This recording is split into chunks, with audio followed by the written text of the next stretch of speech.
گئی کہ ان کے لیے کیا ایسی جنت ہے، ایسی جنت ہے جس کے نیچے سے نہریں جاری۔ تو میرے بھائیوں، آج جو میری تقریر کا موضوع ہے وہ ہے کہ انسان کی تقدیر کب لکھی جاتی ہے۔ اور دنیا میں انسان انسانی ہوتا ہے، لیکن ایک اللہ کا بندہ ہوتا ہے، سعید ہوتا ہے، ایک شقی ہوتا ہے، جواری ہوتا ہے، زناکار ہوتا ہے، بدکار ہوتا ہے۔ یہ ڈفرینس کب ہوتا ہے اور کیوں ہوتا ہے؟ تو جب یہ چیز میں نے غور و فکر کیا، حدیث کو کھنگالا، تو بخاری کی ایک روایت پہ پہنچا جہاں پر اللہ تبارک و تعالی نے انسان کی پوری زندگی کو بیان کر دیا۔ انسان کی پوری زندگی کو بیان کر دیا۔ انسان 5 اسٹیپ میں اپنی زندگی گزار کر جاتا ہے اس دنیا سے۔ پہلا اسٹیپ حاملۃ، جبکہ وہ ماں کے پیٹ میں رہتا ہے۔ دوسرا اسٹیپ ہے ربیعاً، یعنی دودھ پینے کا زمانہ، جو 2 سال یا 30 ماہ رہتا ہے۔ 2 سال یا 30 ماہ رہتا ہے، 2.5 سال کی مدت۔ تیسرا ہے طفلن، یعنی بچپنے کا زمانہ۔ اور چوتھا ہے شابن، جوانی کا زمانہ۔ اور 5واں ہے شیخن، یعنی بڑھاپے کا زمانہ۔ اس زمانے کو کراس کر کے مٹی کے دھانے پر پہنچ جاتا ہے۔ تو 5 اسٹیپ میں انسان زندگی گزار کر اس دنیا سے جاتا ہے۔ اور اللہ نے کہہ دیا کل نفس ذائقۃ الموت، کہ جس کے اندر بھی جان پائی جاتی ہے، روح پائی جاتی ہے، ہر اس چیز کو، ہر اس ذات کو، ہر اس چیز کو موت کا مزہ چکھنا ہے۔ تو اب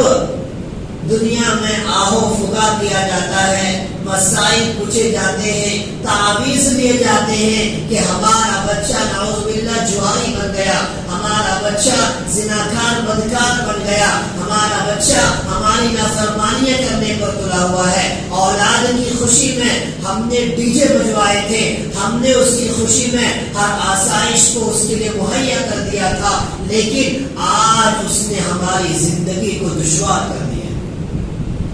تو پہلا جو اسٹیپ ہے وہ حاملۃ،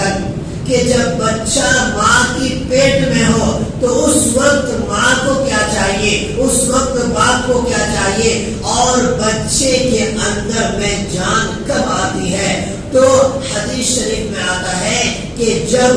نطفہ عورت کی مادر رحم میں جاتا ہے تو 40 دن تک وہ نطفے ہی کی شکل میں رہتا ہے، دوسرے 40 دن میں وہ علاقہ کی شکل اختیار کرتا ہے، ایک لوتھڑا بنتا ہے، اور دوسرے 40 دن میں مضغہ بنتا ہے۔ جب ہم 40 کو 3 میں انٹو کریں گے تو وہ 120 بنتا ہے۔ پھر آگے اسی حدیث شریف میں ہے اللہ تبارک و تعالی فرشتے کو حکم دیتا ہے کہ جاؤ، اب وہ بچہ مادر رحم میں وہ 120 دن کو اختیار کر چکا ہے، 120 دن کو پہنچنے والا ہے، جاؤ اب اس بچے میں روح ڈال۔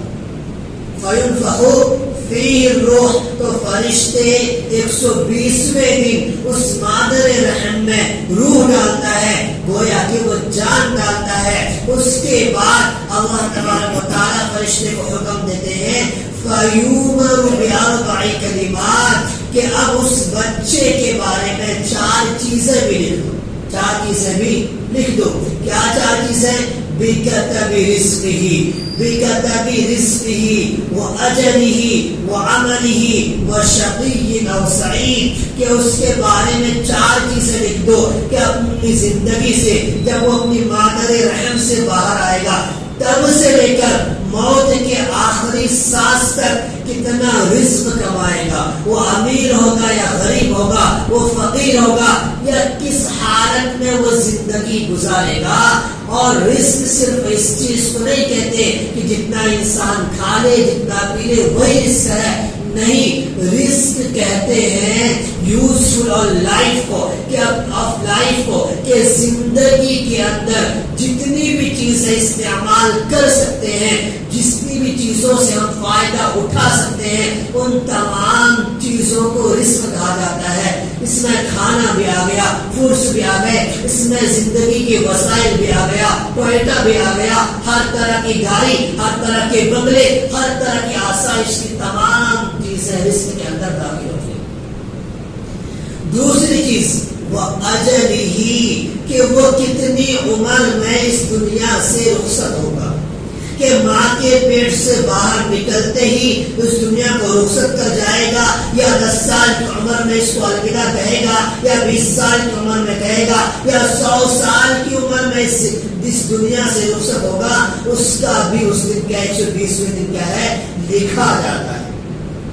اور تیسری چیز وہ عمل ہی, کہ وہ پیدا ہو کر اچھے اعمال کرے گا یا برے اعمال کرے گا, ماں باپ کی نافرمانی کرے گا یا ماں باپ کی فرما برداری کرے گا, اس کے اڑوس پڑوس کے لوگ اس سے خوش ہوں گے یا اس سے پناہ چاہیں گے, اس کے اعمال کے بارے میں بھی لکھ دیا جاتا ہے.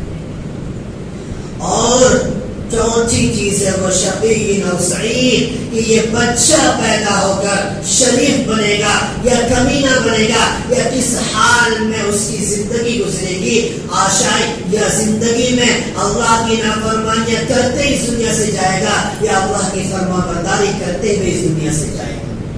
اب جب آپ حضرات کو یہ معلوم ہو گیا کہ 120ویں دن اس بچے کے لیے, اس بچے کی تقدیر لکھی جاتی ہے, بایولوجی لکھی جاتی ہے,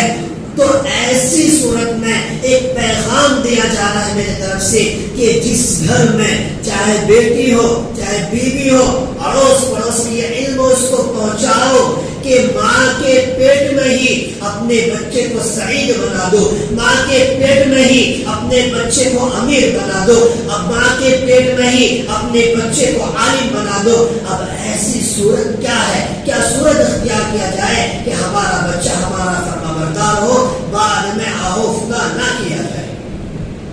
تو پیغام یہ دیا جاتا ہے کہ جب 120ویں والی رات آئے, اس رات میں ماں باپ کو چاہیے کہ مصلی بچھائے اور اللہ سے آہو فگا کر کے رو رو کر اللہ سے مانگا جائے, اے اللہ میری اس بیوی کے مادر رحم میں جو بچہ پل رہا ہے, اے اللہ اس بچے کو عالم بنانا, اے اللہ اس بچے کو غریب نہیں امیر بنانا, اے اللہ اس بچے کی زندگی میں ہر آسائش کے سامان کو مہیا کرنا, اے اللہ اس بچے کو عمر رضی اللہ تعالیٰ عنہ کا عاشق بنانا, خاتم النبیین والمرسلین کا عاشق بنانا, اے اللہ اس بچے کا خاتمہ بالخیر نصیب فرمانا, ایمان پر اس کا خاتمہ فرمانا.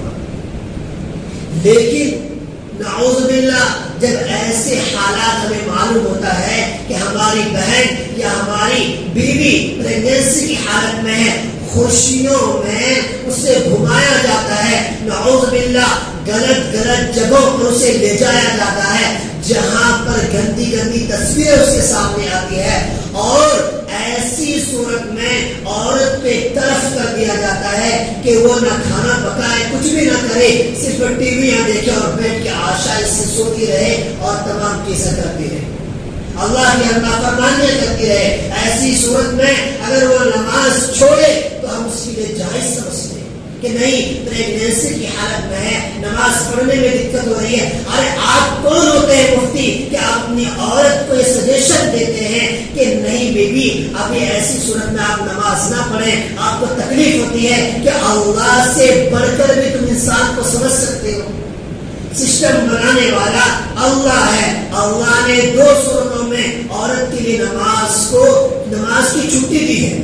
ایک ماہواری کا ٹائم آتا ہے اس وقت, اور جب بچے کی ولادت ہوتی ہے اس وقت 40 دن کی اللہ نے چھٹی دے رکھی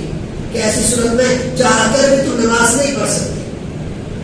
لیکن پریگنینسی کا جو مہینہ ہوتا ہے تقریباً 9 مہینے کا ہوتا ہے, ایسی صورت میں گھر کے افراد ہی اسے چھٹیاں دے رکھتے ہیں کہ آپ تمہارے نماز نہ بھی پڑھو تو بھی چلے گا, تم کچھ کام نہ کرو تو بھی چلے گا. اس کی وجہ سے آج حالات ایسے آ چکے ہیں کہ نعوذ باللہ اگر ہم زیادہ بچے بھی چاہیں تو سیزرنگ کا معاملہ آ کر ہمیں کیا کمزور کر دے گا. یہ کیوں ہو رہا ہے؟ چربیاں زیادہ بڑھ جاتی ہیں، موٹاپا زیادہ آ جاتا ہے، گولیاں پہ گولیاں کھائی جا رہی ہیں کہ بچ کا ہے خون کا اضافہ ہو، لیکن پھر بھی سگریٹ